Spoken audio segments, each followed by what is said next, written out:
Keaveney. Deputy Keaveney has 5 minutes. Thank you for giving me an opportunity to speak in the House on this very important motion. I'd like to acknowledge the very high quality of contribution to the debate that is coming from the opposition tonight in relation to a cause of great concern.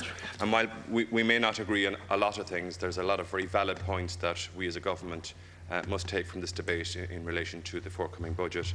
Indeed, one of the contributions earlier on expressed a very sound argument in relation to the role of county enterprise and development boards, and to that end I'd like to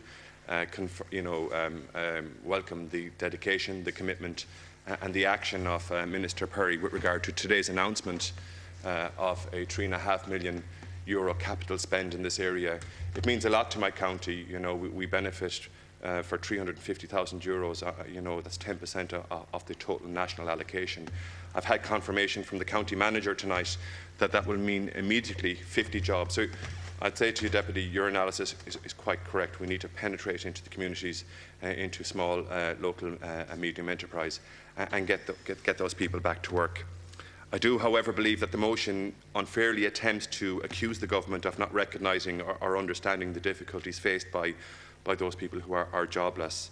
And indeed, concern for unemployed people and the identification with the needs of our people who find themselves without work is not a characteristic that should be monopolised by any political persuasion or any political party attached to this House. With few exceptions from the opposition, I don't hear a lot of effort on your behalf, or a demonstration that you're prepared to positively appraise the results of the recent jobs initiative. That's just an observation I'd have to make, because I firmly believe that it's an investment into people that is as a result of our ongoing success in renegotiating our arrangement with the EU and IMF. Since this government took office, we have driven the jobs initiative, and that has made it easier for employers to hire and to make it less costly in the recruitment and retention of those people seeking jobs. A 50% cut in the PRSI, as has been referred to by the previous deputy, for workers earning less than €356 a week.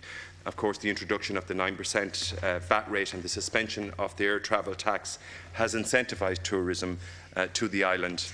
And I believe that it has been a success, and certainly according to the Restaurants Association of Ireland, it is a success in that they're claiming that there has nearly been 500 jobs created since that initiative has been put in place. We also must acknowledge that there has been a significant increase at Cancorla in the number of visitors to this country, nearly a quarter of a million tourists additional in the first 6 months of this year when compared to the same reference period of last year. In government, we've restored the minimum rate of pay, restored it back to $8.65, in order to maintain decent standards of living and dignity for those people who find themselves in work, and also for protecting our local economies. And we as a government will legislate for workers affected by the illegal dismantling of the old joint labour committees. We have allocated more training places and introduced more back-to-work initiatives. The internship scheme, as referred to by the Minister.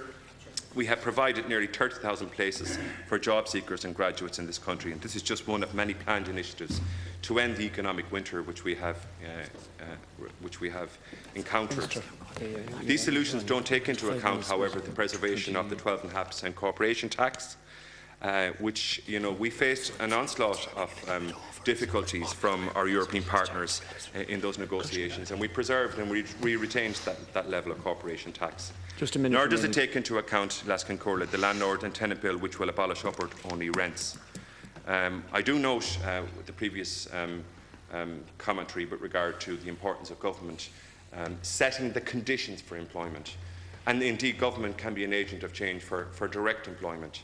I'm pleased to confirm that next week in my own hometown of Tuam, the government will invest €1.1 million in an ambulance base.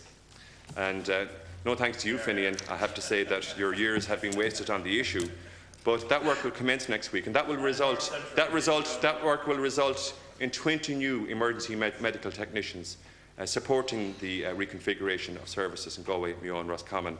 And quite rightly, as has been referred to earlier on, the nature of that contract, it's a 1.1 million capital spend.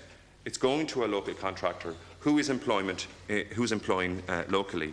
So these are positives in which this government plans to try and get our people back to work. And it's confirmation, and it sends out the right signal that communities can expect significant improvements, particularly in the area of health, of course.